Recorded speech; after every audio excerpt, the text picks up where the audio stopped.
नमस्कार दोस्तों, कलयुग के चमत्कार संतों की वाणी में आप सबका स्वागत है। दोस्तों, इस समय हम मार्गशीर्ष के अध्याय की और महत्व की कथा सुन रहे हैं। आज हम इसी चरण के चलते भगवान राम की दयालुता की कथा भी सुनेंगे।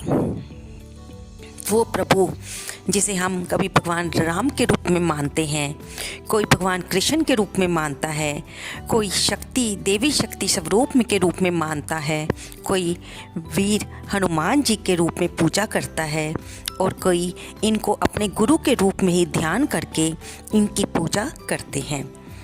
आज हम प्रभु राम के स्वरूप की दयालुता का वर्णन करेंगे। वो दिव्य शक्ति जिसे हम परमात्मा के नाम से जानते हैं, जब हम पर कष्ट आता है हम उसे पुकारते हैं। वह उसके लिए तो हम सारी सृष्टि उसकी बनाई हुई रचना है। हम इंसान अपने आप को श्रेष्ठ मानते हैं, लेकिन प्रभु का प्यार तो बेजुबान जानवरों पर, पशु पक्षियों पर भी भरपूर होता है। वह अंतर्यामी प्रभु तो बिना कहे ही सबकी बात समझ जाते हैं। आज हमारा ये एपिसोड उसी परमात्मा की, उसी भगवान राम की दयालुता जो उन्होंने बेजुबान एक कुत्ते पर, श्वान पर बरसाई। आइए सुनते हैं। एक बार की बात है, भगवान राम जी का दरबार लगा हुआ था और प्रभु अपनी प्रजा के दुखों का निवारण कर रहे थे और जो दोषी थे उनको फैसले सुना रहे थे और जो न्याय के लिए आए थे उनको न्याय मिल रहा था। तभी प्रभु को एक श्वान के यानी कि एक कुत्ते के रोने की आवाज़ आई। प्रभु ने ध्यान लगाकर अंदर से देखा तो उन्हें पता चला कि उनके दरबार के बाहर एक कुत्ता रो रहा है और प्रभु को पुकार रहा है। इसी तरह श्वान को रोते 3 दिन बीत गए। प्रभु रोज उसकी पुकार सुनते और वे अपने आप में ये सोच रहे थे कि श्वान अभी अंदर आएगा। अगर वो रो रहा है, अगर वो मुझसे कोई न्याय पाना चाहता है, जब मुझसे कोई बात करना चाहता है तो वो अभी दरबार में आएगा। जब 3 दिन बीत गए, श्वान लगातार रोता रहा लेकिन दरबार के अंदर भी नहीं आया। तब प्रभु श्री राम ने, कृपालु प्रभु ने अपने दरबारियों को श्वान के पास भेजा। जब दरबारी श्वान के पास गए तो उन्होंने श्वान को कहा कि अगर उसे प्रभु राम से कोई बात कहनी है तो वो दरबार में आ जाए। लेकिन श्वान शायद बहुत समझदार था और उसने दरबारियों से कहा कि कुछ जगह श्वान के लिए यानी कि कुत्ते के जाने के लिए निषेध मानी जाती है, जैसे राजा का दरबार, जैसे मठ, जैसे किसी तपस्वी के घर के अंदर जाना बिना आज्ञा के, गौशाला के अंदर जाना। जब श्वान ने ऐसा कहा तो दरबारी हैरान रह गए और तब श्वान आगे बोला कि अगर प्रभु मुझ पर कृपा करना चाहते हैं तो वे बाहर आकर मेरी बात सुन लें। दरबारियों ने अंदर जाकर भगवान श्री राम को सारी बात बताई। भगवान राम तो दोस्तों आप जानते हो बहुत दयालु हैं। उनकी प्रजा में कोई भी दुखी हो तो प्रभु कैसे रह सकते थे। इसलिए प्रभु बाहर आए और उन्होंने श्वान की तरफ देखा। प्रभु श्री राम ने बाहर आकर श्वान से पूछा कि तुम्हें क्या तकलीफ़ है और मैं देख रहा हूँ 3 दिन से लगातार रो रहे हो। तुम्हें किसी ने क्या तकलीफ़ पहुँचाई है? मुझे अपना दुख बताओ, मैं न्याय करने का प्रयास करूँगा। तब श्वान बोला, प्रभु आप बहुत दयालु हो। पहले तो मैं आपको नमस्कार करता हूँ और आपका धन्यवाद करता हूँ कि आप मुझ अदम जीव की बात सुनने के लिए बाहर आए हैं। आपने अपने दरबारियों को भी भेजा, लेकिन मुझे अदम को अंदर आने की इजाज़त नहीं है। मुझे अपनी सीमाएं पता है, इसलिए आपको मैंने मेरी बात सुनने के लिए बाध्य किया। मुझे क्षमा कीजिएगा।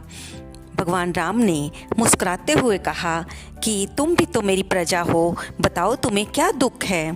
तब श्वान आगे बोला, प्रभु मुझे एक दिन भूख लगी थी तो मैं एक सन्यासी के पीछे उसके झोले की तरफ लपका जिसमें उसने दान भिक्षा का सामान रखा हुआ था।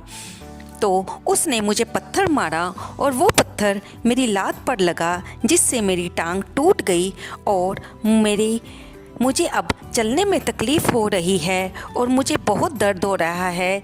कृपया आप मेरा न्याय कीजिए, मुझे आपसे बहुत उम्मीद है। श्वान की सारी बात सुनकर भगवान श्री राम ने दरबारियों को भेजकर उस सन्यासी को बुलाया और उनसे भी कहा कि आपने इससे श्वान को पत्थर क्यों मारा।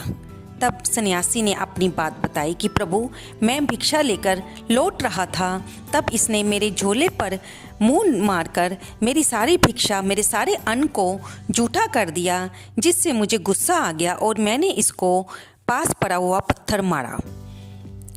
तब भगवान श्री राम ने कहा कि आप तो ज्ञानवान हैं, बुद्धिवान हैं, लेकिन ये प्राणी तो विवेकहीन है, इसे तो सिर्फ अपनी भूख का पता है, लेकिन आप तो तपस्या करते हैं, भगवान का नाम लेते हैं, आपको ठीक और गलत का पता है, आपने फिर भी बेजुबान जानवर को मारा। मुझे इस बात का दुख है। आप तो और भिक्षा मांगकर अपना अन्न इकट्ठा कर सकते थे, लेकिन इसकी भरपाई कौन करेगा जो दुख ये अपनी टांग टूटने पर भोग रहा है, जिससे ये सही ढंग से चल भी नहीं पा रहा। अब भगवान श्री राम ने श्वान की तरफ मुड़कर कहा कि तुम बताओ, तुम कैसा न्याय चाहते हो, इनको कैसी सजा दी जाए। तब श्वान ने भगवान श्री राम के ऐसा पूछने पर कहा कि प्रभु, आप इसे किसी मठ का स्वामी बना दीजिए। भगवान राम श्वान की बात सुनकर मुस्कुराए और उन्होंने अपने दरबारियों को उस सन्यासी को एक शिवालय के मंदिर का स्वामी बना दिया और उसे वहाँ पर भेज दिया।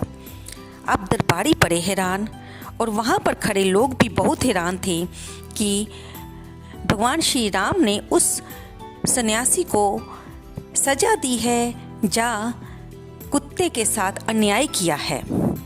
तब भगवान श्री राम ने उन्हें बताया कि मैं जानता हूँ तुम सब हैरान हो, लेकिन ऐसा माना जाता है कि जो लोभी हो, जो लालची हो और शिवालय का या किसी मठ का स्वामी हो और उसमें आई संपत्ति को किसी दीन दुखी में ना बांटकर खुद इस्तेमाल करता हो और जो गौओं को या गरीब को दान दिए जाने वाले हिस्से में से खुद खा जाए या किसी निर्धन के उसकी मेहनत का फल ना दे, वह अगले जन्म में श्वान बनता है।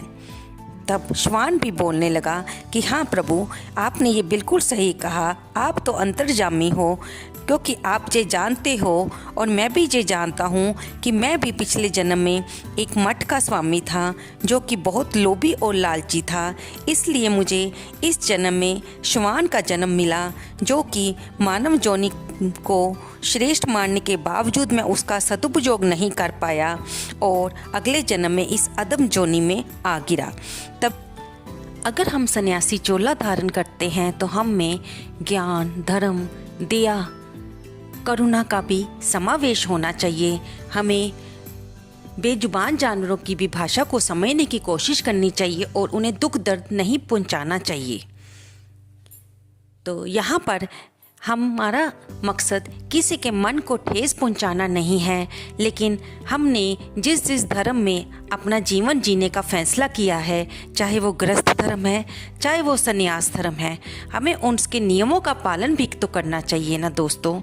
ये कथा हमें यही सिखाती है कि हम जिस भी धर्म में, जिस भी वेश में रहें, भगवान का नाम जरूर जपें और अपने मन में बेजुबान जानवर, पशु पक्षियों के प्रति भी दया और करुणा की भावना को रखें, क्योंकि हम सब भगवान की ही संतान हैं। भगवान के लिए तो हम सब बराबर हैं। हम चाहे अपने आप को इंसान रूप पाकर बहुत श्रेष्ठ समझें, लेकिन भगवान के लिए उनकी सारी प्रजा, चाहे वो जड़ है चाहे वो चेतन है, भगवान का प्यार सबके प्रति बराबर है। वे सब पर अपनी करुणा दृष्टि बरसाते हैं। तो दोस्तों, आपको ये वीडियो कैसी लगी? कृपया इसे लाइक करें, शेयर करें और कमेंट करें। धन्यवाद दोस्तों।